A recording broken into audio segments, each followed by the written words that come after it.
Крымская весна. 10 лет назад жители полуострова приняли решение вернуться в состав России. В Уфе юбилейную дату встретили с размахом. После автопробега в Государственном концертном зале Башкортостан прошел концерт, который посетил глава республики. Подробнее о том, как отметили годовщину воссоединения, в следующем сюжете.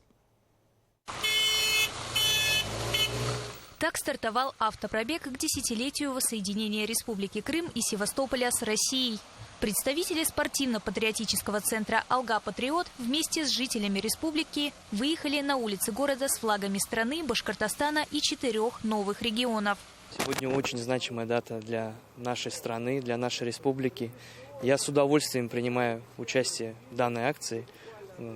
Очень люблю свою страну.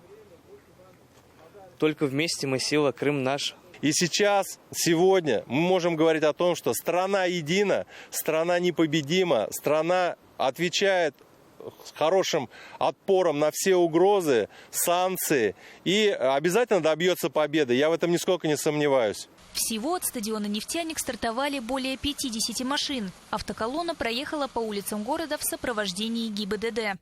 Конечной точкой маршрута стал Государственный концертный зал «Башкортостан». И это действительно победа справедливости. 10 лет назад жители Крыма и Севастополя почти единогласно проголосовали за то, чтобы вернуться в состав России.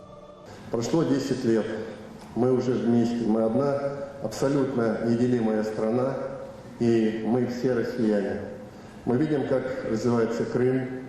Мы видим, как жители России Крым обозначают для себя как замечательное место отдыха. Да, сейчас непросто, да, мы переживаем непростые времена, идет специальная военная операция, и крымчане в силу своего географического и особого положения, конечно, находятся в непростой ситуации. Вы видите все сами. Но, тем не менее, Крым развивается. Юбилейную дату в Уфе отметили масштабным концертом с участием звезд башкирской эстрады.